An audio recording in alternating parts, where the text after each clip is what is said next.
It's Kevin, home is where the heart is. It's also where the young people are. For the first time in modern history, there are more young adults living with their parents than ever before.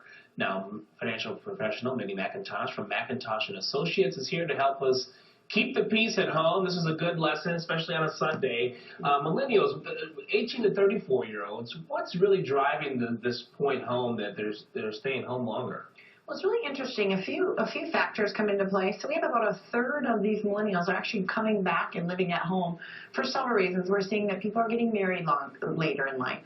So because they're getting married later, they're kind of going to college, maybe getting their education, coming back to live at home. We're also seeing that, especially in males, we're seeing when they enter the job force, their income that they're receiving, we plan this all the time with all of our clients. We take a look at cost of living and rate of inflation, and it kind of is decreasing what that income barrier is, or even just going back to school at a later time in life. So we want to keep the peace. There's lots of personalities in the house. He has some tips. Number one, set ground rules. Maybe kind of a delicate thing because the parents, obviously they're the older adults and the kids want to do what they want. Right. It becomes a little delicate because now there are adults. So you just need to set those ground rules before they come back into the home of, are they going to have to pay a portion of rent? Or do they need to budget in some money for groceries?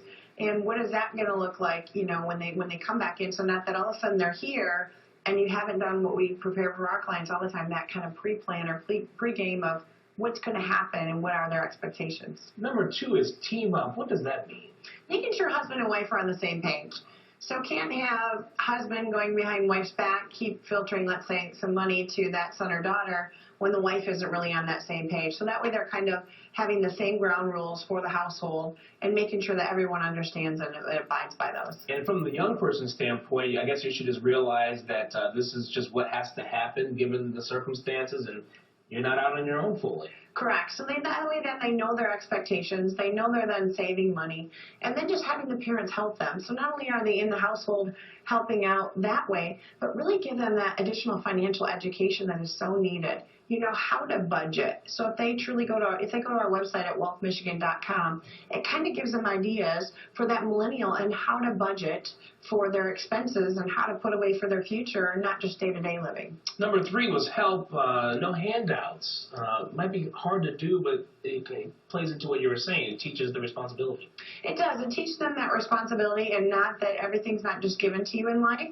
So if they realize that the help, instead of just, let's say, funneling income or funneling expenses for them for their budget, that help will come from how do we set a financial plan, how do we prepare for later, what do we need right now, what's a need versus a want, and really using that, 48-hour rule of if they think they need something now, let's kind of think about it. Okay, 48-hour rule, I like that.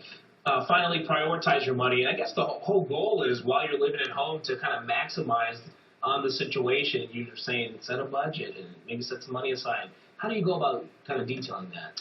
If they maximize that, what we do with our clients is we sit down with the parents and the children. Because number one, we also want to focus on the parents that, ideally they're putting away 10 to 15% in their retirement plan. So we need to make sure that doesn't hinder their budget or their future planning and taking money out maybe now that they have their child back into the home. Same plays a fact on their children that are living in the home, whether that's one or two or several children now that have come back, on are they spending all that extra money that they're saving by living at home with mom and dad, or are they truly budgeting and learning how to save for either a bigger ticket item or for their own financial savings? And real quickly, how long should millennials stay at home? I know it's different for circumstances, but is there a ground rule? Ground rule there is usually 12 to 24 months. So we see 1 to 2 years really help them to focus, get on their feet financially, and then off on their own. All right. Good tips this morning. Thank you so much for being here. And we'll have this information on our website, abc12.com, and a link to Mindy. We'll be right back. More news, weather, and sports.